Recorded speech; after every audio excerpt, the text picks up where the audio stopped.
Usap-usapan nga ngayon sa social media ang pagkadapa ni Herlyn Budol sa nasabi nga pong natapos na gala night. Habang rumarampa ang nasabing former beauty queen ay bigla nga itong nadapa.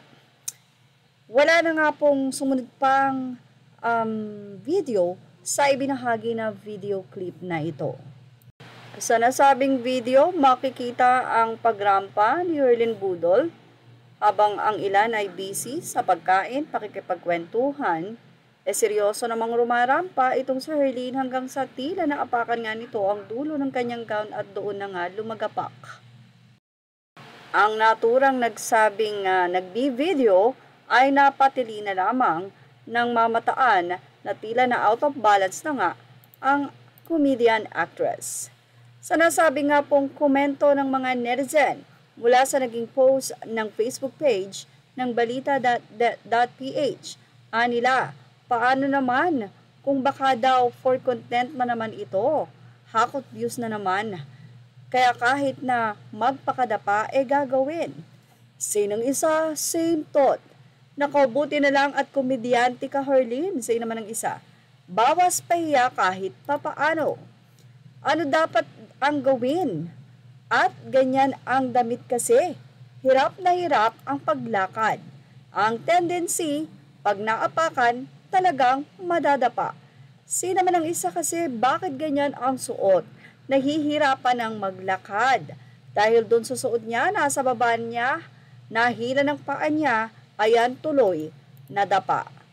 Say naman ng ilan, nadapa na nga daw, binabash pa.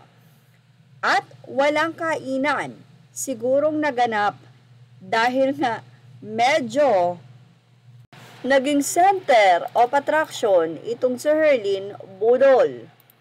Ang ilang mga netizen naman ay sinabing huwag na kasing gayahin ang Star Magic Ball. Say naman nila, Star Magic Ball na low ang budget. Di naman pinag-uusapan yon. Say naman ang isa parang sadya para mag-viral. Yung design ng gown niya, nakakatalisod talaga.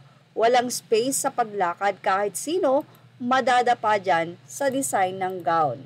Hay nako, sa halip na maawa, nililibak pa ang tao nga naman. Mas gustong panuorin yung pagtakbo ni Barbie, ang cute, say naman ng isang netizen. Nasobrahan daw sa pagiging feeling itong si Herlyn. Sinadya naman para mapansin kaso ala rin. Say naman ng isa, kawawa naman si Herlyn. Sana naman ay okay lang siya pagkatapos ng pagkakadapa. Nadapa na nga yung tao, binabas nyo pa rin. Tinatawanan pa. Grabe naman. Say naman ng isa, kayo naman.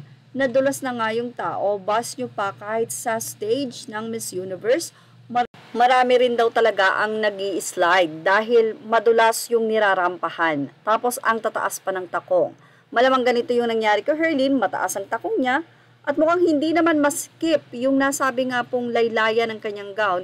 Pero naaapakan niya. So yun, sadyang hindi ito sinasadya, kundi talagang nangyari. So yan po ang ating Showbiz Now update. Images are all credit to the rightful owners. Thank you for watching Showbiz Now.